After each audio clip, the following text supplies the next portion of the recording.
A referee is dead. A World Cup coach has quit in protest.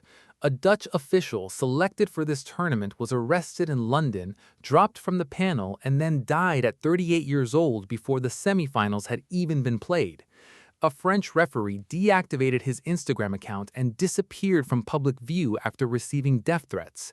A Portuguese referee with a documented controversial history in the Champions League was appointed to oversee Argentina's quarterfinal.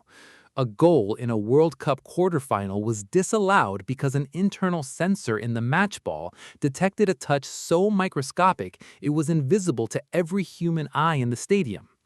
And four of the last 8 teams remaining at this World Cup, England, Argentina, France, and Spain, have all been accused by eliminated nations of receiving favorable treatment from officials. The semifinals are days away, and this is the state of football's biggest tournament. So let's go through everything. Every resignation, every death, every disappearance, every star player exposed, every censor, every spider cam, every VAR review that has left the football world asking a question that nobody at FIFA has been willing to answer directly. Is this tournament being decided on the pitch, or is something else happening? Let's start with the referee who fled. Francois Letexier oversaw Argentina's 3-2 comeback victory over Egypt on July 7th. He was a respected official. He had refereed the Euro 2024 final between Spain and England. He had overseen Champions League knockout matches and a UEFA Super Cup. His record before this tournament was excellent and his reputation solid. And then, 80,000 people watched him disallow Egypt's second goal for a foul buried deep in the buildup, wave away 2 Egyptian penalty appeals before Argentina's winner, and show Egypt's coaching staff multiple yellow cards for their protests on the touchline. The accusations that followed were unlike anything directed at a referee in modern World Cup history. Egypt's manager said there seemed to be pressures on the referee. Egypt's players said the tournament was rigged. The Egyptian Football Association filed a formal complaint demanding his removal from the tournament. His Instagram account, which had been active before the match, first had comments limited, then disappeared entirely. Letexier deactivated it. A World Cup referee, appointed to one of the most prestigious assignments in football, went offline entirely in the days following his match because the volume of abuse directed at him made it impossible to remain there. FIFA said nobody can question the integrity of their officials. They did not address a single specific incident that Egypt raised, and Letexier has not been assigned another match. He didn't officially resign. He didn't officially withdraw. He just quietly ceased to be part of the conversation. His name disappeared from the list of referees receiving subsequent appointments. Whether that represents FIFA protecting a referee who was receiving death threats, or FIFA quietly distancing itself from an official whose performance generated the most sustained institutional criticism of any referee at a modern World Cup, is a question that FIFA has not answered. Now let's talk about the coach who quit. Hossam Hassan, Egypt's manager, stood in front of the cameras after the Argentina match and said he would not watch another game in this tournament. He said what's happening isn't fair. He said there seemed to be pressures on the referee that produced this outcome. He said it was all about money and marketing and that FIFA wanted Messi to stay in the tournament. He said Egypt deserved to qualify and were the better team. And then he turned and walked away from a World Cup that was still ongoing, publicly announcing that he was finished with it. For a manager who had devoted years to building Egypt's squad for this exact moment, who had navigated the extraordinary challenge of getting Mohamed Salah to the World Cup for what may be his only appearance at the tournament, who had constructed a defensive system that held Argentina to 1 goal in the majority of the match, the decision to publicly disengage from the tournament represented something more than frustration. It represented a conclusion that the process that had ended his team's World Cup was one he was not willing to dignify with his continued engagement. He said, "No respect and no fair play today," and he left. Now let's talk about the dead referee, because this is the story that has been mentioned only in passing in most coverage of this tournament, and that deserves to be understood in full.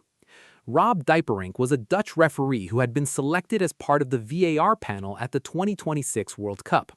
In April 2026, while in London to officiate a Conference League match between Crystal Palace and Fiorentina, he was arrested by the Metropolitan Police. The case was dropped within weeks due to a lack of evidence. Dieperink said publicly that he had been wrongly accused and expressed his sadness at the situation. FIFA removed him from the World Cup panel in May, 2 months before the tournament began. He never officiated at the 2026 World Cup. And then, in July, with the tournament reaching its final stages, Dieperink died. He was 38 years old. No cause of death has been publicly revealed. The Dutch Football Association confirmed his passing and described him as a highly valued referee and a kind and dedicated colleague. They said they were shocked and deeply saddened. A referee, 38 years old, selected for a World Cup, arrested, cleared of all charges, removed from the tournament panel anyway, and then died before that tournament had concluded, without a cause of death being publicly stated, in the middle of a tournament whose refereeing had become the single most discussed storyline of any football competition in recent history. Nobody is suggesting a connection between his death and anything that has happened at this tournament. That would be irresponsible. But the fact that his story exists alongside everything else that has happened to the referees associated with this competition, Letixier going offline and disappearing from subsequent appointments, a Somali referee denied entry to the United States and sent home before his first match, an Argentine crew appointed to a quarterfinal 2 days after being accused of bias, a Portuguese referee with a documented controversial history in the Champions League appointed to Argentina's quarterfinal, creates a picture of a refereeing situation at this World Cup that is genuinely unlike anything the sport has experienced before. Now let's get to the star player exposed, because this is the detail that has been circulating at the edges of the tournament conversation and that crystallizes the entire credibility crisis in a single moment. Lionel Messi's record-breaking goal against Austria in the group stage of this World Cup, the one that made him the all-time leading scorer in World Cup history, came after Alexis Mac Allister lunged at Austria's captain from behind in the build-up. The challenge was flagged by the referee as a foul. Play should have stopped. The sequence leading to the record goal should not have continued. Except the referee played advantage. Under the advantage rule, if the team that was fouled benefits by play continuing, the referee can allow the move to go forward rather than stopping for a free kick. Argentina had the ball when the foul occurred and continued their attack. The advantage was played. Messi scored. The most celebrated goal of the tournament, the one that broke every record in World Cup history, was scored after a referee advantage call in the build-up. And in the same tournament, VAR reached back into the build-up of Egypt's goal and disallowed it for a foul that occurred several seconds before the scoring action. 2 fouls, 2 build-up incidents, 1 advantage played allowing a goal to stand, 1 VAR review disallowing a goal for a foul that required the officials to reach back into a sequence that the on-field referee had not flagged in real time. Mark Clattenburg said the VAR intervention against Egypt was not within VAR's remit. Rob Green said it live on broadcast. Peter Schmeichel said you cannot have it both ways. Alan Shearer said either both are fouls or neither is a foul. And then there's the Croatia quarterfinal against Portugal, a goal disallowed in stoppage time because the ball's internal sensor detected a microscopic touch on a Croatian striker that positioned another player fractionally offside.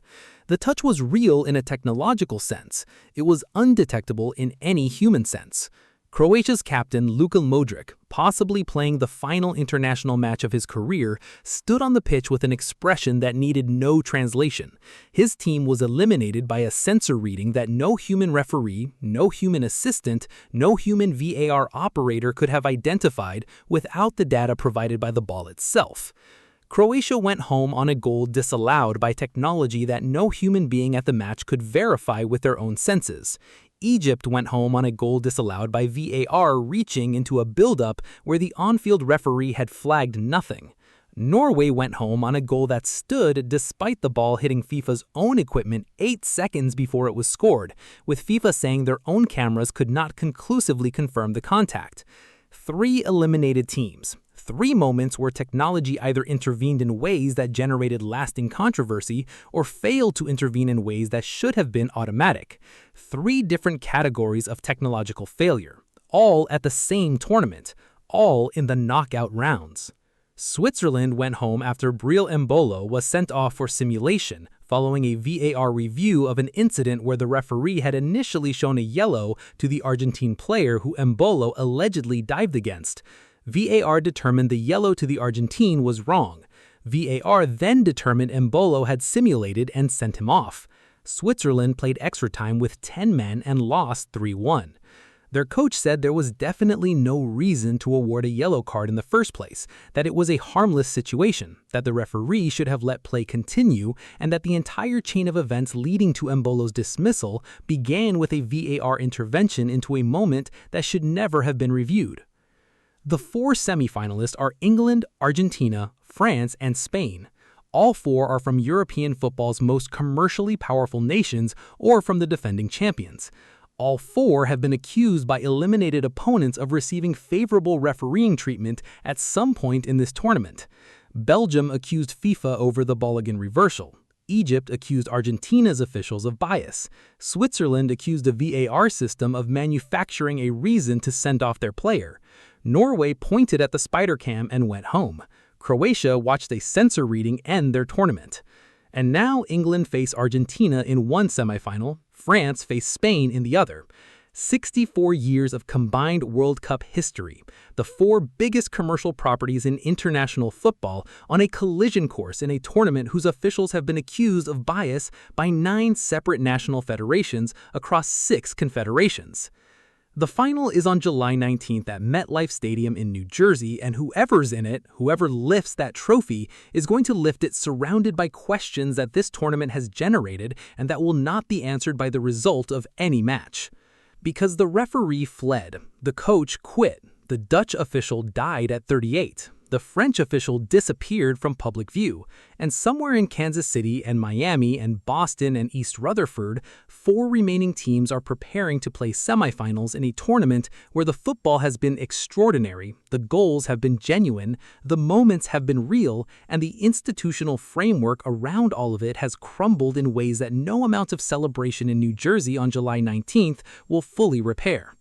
What do you think? With everything that has happened at this tournament, from the referee who deactivated his account, to the Dutch official who died at 38, to the coaches who quit in protest, do you believe the 2026 World Cup will be remembered primarily for its football or for everything that happened around it?